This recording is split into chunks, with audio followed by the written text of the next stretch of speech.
বিসমিল্লাহির রহমানির রহিম। হঠাৎ বাংলাদেশের আইন অঙ্গনে শুরু হয়ে গেল আলোচনা, সমালোচনা, তর্ক বিতর্ক।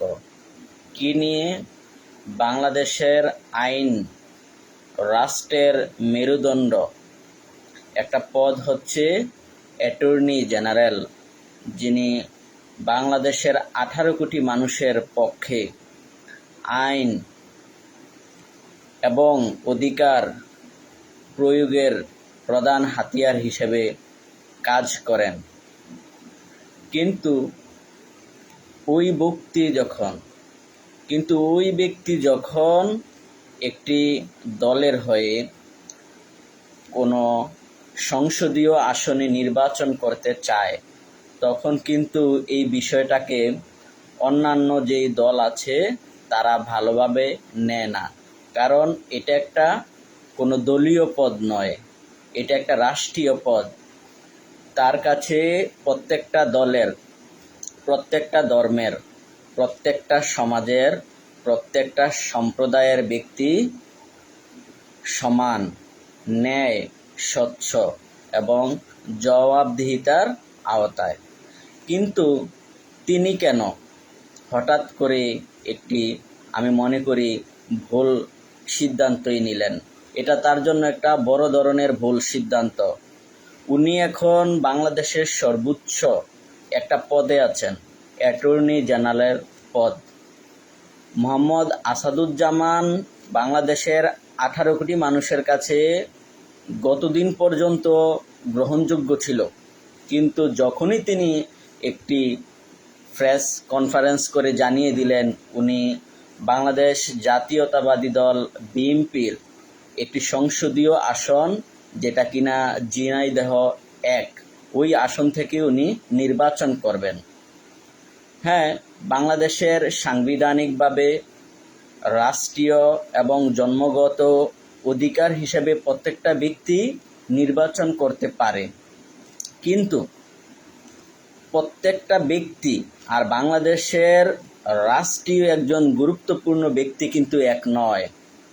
সেক্ষেত্রে আমি আমার ব্যক্তিগতভাবে মনে করছি যে মোহাম্মদ আসাদুজ্জামান অ্যাটর্নি জেনারেল, তিনি একটি ভুল সিদ্ধান্ত নিয়ে বাংলাদেশের জনগণের কাছে, বিভিন্ন রাজনৈতিক ব্যক্তিবর্গের কাছে বিতর্কিত, সমালোচিত এবং মনে করি নিন্দিতই হয়েছেন, যেটা তার জন্য কাম্য নয়। মানুষ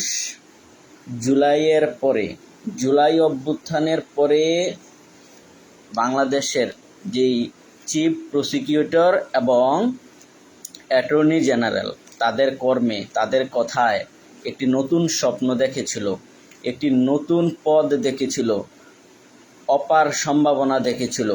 আজ মানুষের সেই স্বপ্নটা ধুলোয় মিশে গেল।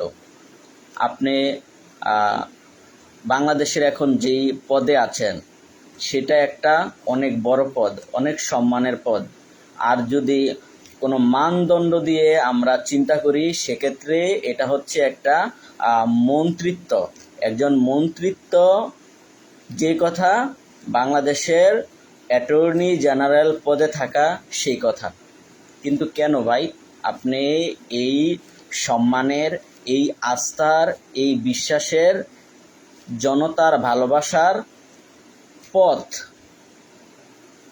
অতিক্রম করতে পারলেন না?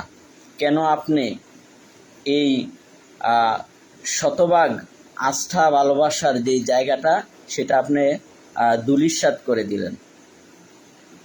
একজন মানুষকে অবশ্যই, যদি কোনো রাষ্ট্রীয় দায়িত্ব পালন করতে হয়, তাকে অবশ্যই সকল বিতর্কের ঊর্ধ্বে থেকে কাজ করতে হয়।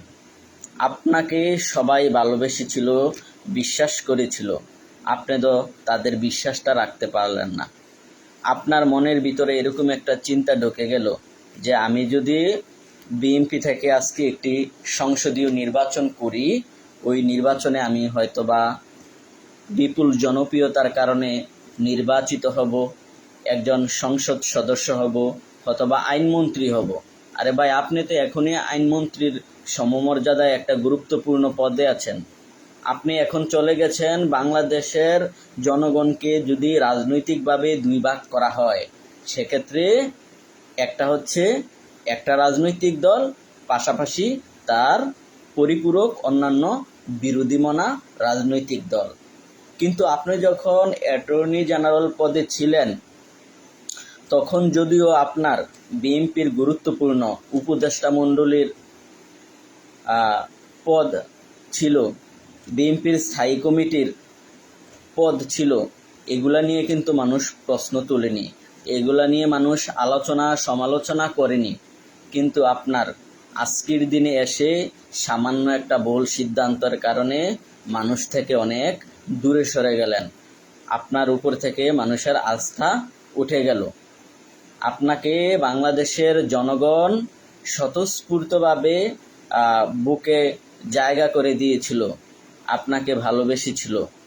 আপনি এখন হয়ে গেলেন একটা দলের লোক, একটা রাজনৈতিক ব্যক্তি হয়ে গেলেন। কিন্তু আপনি তো এখন পর্যন্ত যেই পদে আছেন, বাংলাদেশের অ্যাটর্নি জেনারেল পদ, এটা তো 18 কোটি মানুষের বিশ্বাসের, আস্থার, ভালোবাসার পদ। এখানে থাকলে আপনি বাংলাদেশের সকল মানুষের ভালোবাসা পেতেন।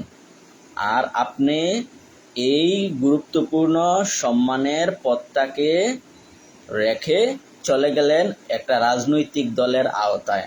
হ্যাঁ, আপনার যদি রাজনীতি করার, ইলেকশন করার, সংসদ সদস্য হওয়ার কোনো চিন্তা থাকে, তাহলে আপনি কেন বাংলাদেশের এই গুরুত্বপূর্ণ পদে আসলেন? কেন আপনার হঠাৎ করে মানুষকে হতাশ করে দিলেন? আমি মনে করি এখনো সময় আছে। আপনি বাংলাদেশের সামান্য কিছু মানুষের, একটা দলের, একটা গোষ্ঠীর সম্মানের, আস্থার, ভালোবাসার ব্যক্তি না হয়ে আপামর জনতার ভালোবাসার ব্যক্তি থেকে যাবেন। মোহাম্মদ আসাদুজ্জামান ভাই, আপনার প্রতি আমার অনুরোধ হচ্ছে, আপনি এমন কোনো ভুল সিদ্ধান্ত নেবেন না যেটা বাংলাদেশের মানুষ কষ্ট পায়। আপনার পক্ষপাত মানুষের চোখে আসে। আপনাকে নিয়ে কিছু ব্যক্তি আলোচনা সমালোচনা, কোনো নেতিবাচক মন্তব্য করে, এটা রাষ্ট্রে আঘাত আসে, এটা বাংলাদেশের আইনের প্রতি আঘাত আসে।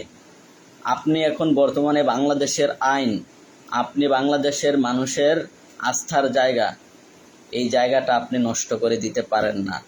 আপনি যেই পদে আছেন, বাংলাদেশের একটি সম্মানের রাষ্ট্রীয় গুরুত্বপূর্ণ পদ, অ্যাটর্নি জেনারেল, সেখানেই থাকেন না। আপনাকে তো বিএনপি ভালোবাসে। যদি বিএনপি আগামীতে ক্ষমতায় আসলে আপনি এই পদে থাকেন।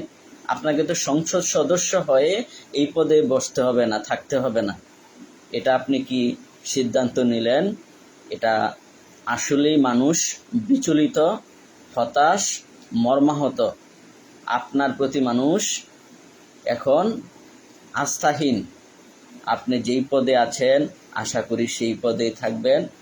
আপনার প্রতি রইল বাংলাদেশের 18 কোটি মানুষের শ্রদ্ধা, ভালোবাসা।